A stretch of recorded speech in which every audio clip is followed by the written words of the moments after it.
मैं एक विवाहित महिला हूँ। मैं अपनी शादी से बिल्कुल भी खुश नहीं हूँ। ऐसा इसलिए क्योंकि मेरे पति मुझ पर कभी भी ध्यान नहीं देता है। वो अपनी छोटी सी दुनिया में मग्न रहता है।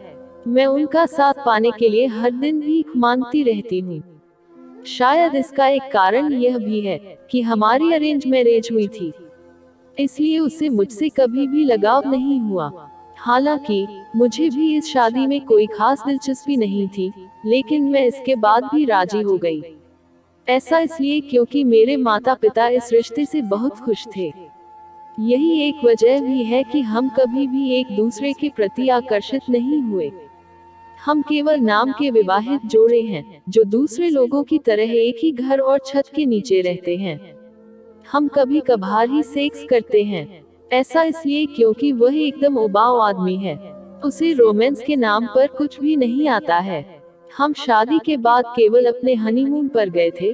उसके बाद हम आज तक कभी भी एक साथ बाहर नहीं गए। सच कहूँ तो उसका मंदबुद्धि व्यक्तित्व मुझे हर दिन उसे घृणा करने के लिए मजबूर करता है। वह केवल अपने काम में डूबा रहता है। उसका काम ऐसा है जिसकी वजह से उसे ऑफिस जाने की जरूरत भी नहीं पड़ती, इसलिए वह घर पर ही आराम करता रहता है। यही एक वजह भी है कि उसे दिन के हर मिनट में अपने कमरे में देखकर मुझे बहुत ज्यादा निराशा होती है। वह बस बैठता है और काम करता है, यहाँ तक कि लैपटॉप के सामने खाना भी खा लेता है। वह एकदम आलसी और सुस्त है। उसे केवल एक चीज पसंद है, वह है घर में बंद रहना। ऐसा नहीं है कि हमने इस बारे में बात करने की कोशिश की, लेकिन इसका कोई फायदा नहीं हुआ। मेरी निगाहें मेरे पति को नहीं बल्कि कमरे से बाहर मेरे देवर को ढूंढती रहती हैं। दरअसल मेरा देवर बेहद हैंडसम, यंग और फिट है। उसका व्यक्तित्व अपने बड़े भाई के बिल्कुल विपरीत है। मुझे कभी कभी आश्चर्य भी होता है कि इन दोनों भाइयों के बीच इतना गहरा अंतर कैसे हो सकता है। मेरा देवर महत्वाकांक्षी, आत्मविश्वासी और बहुत ही सामाजिक है।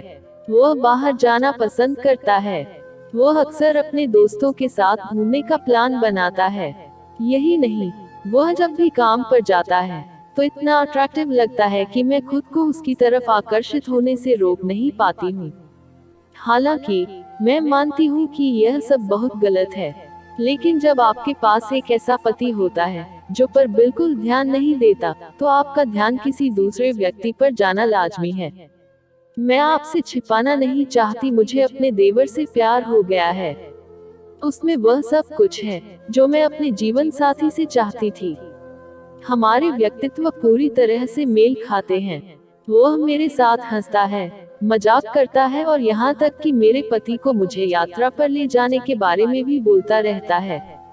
लेकिन इसके बाद भी उस पर इन बातों का कोई असर नहीं होता।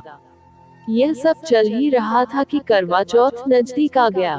ऐसे में मुझे अच्छे से पता था कि मेरे मन में किस आदमी के लिए भावनाएं हैं। वह मेरा पति तो बिल्कुल नहीं था। ऐसे में मैंने उसके लिए करवा चौथ का व्रत भी नहीं किया। मैंने पूरे दिन उपवास रखा और जब उपवास तोड़ने का समय आया तो मैंने झूठ बोला कि गलती से मेरी आंख में कुछ चला गया। इस दौरान मैंने अपने पति के चेहरे की ओर देखने से परहेज किया। मैंने चतुराई से पहले अपने देवर की तरफ देखा, फिर चांद को देखने के बाद मैंने अपना व्रत खोल लिया। हालांकि किसी को भी इस बात का एहसास नहीं हुआ कि मैंने किसके लिए करवा चौथ का व्रत रखा। मेरा मानना है कि यह महसूस करने की दिशा में पहला कदम था कि मेरे देवर के लिए मेरी भावनाएं क्या हैं। मैं उसे बताना चाहती हूँ कि मैं उससे बहुत ज्यादा प्यार करती हूँ। मुझे बस अपनी इच्छाओं पर काम करने का एक तरीका निकालने की जरूरत है। चाहे इसमें तलाक हो, अलगाव हो या फिर, मैं फैसला लेने के लिए बिल्कुल तैयार हूँ। मैं अपने पति के साथ नहीं रहना चाहती। मुझे उससे बिल्कुल भी प्यार नहीं है। दोस्तों, इस कहानी से आपको क्या सीख मिली, इसका राय कमेंट में जरूर बताएं। वीडियो अच्छी लगी हो तो वीडियो को लाइक और चैनल पर नए हैं तो हमारे चैनल को सब्सक्राइब जरूर कर लें। धन्यवाद।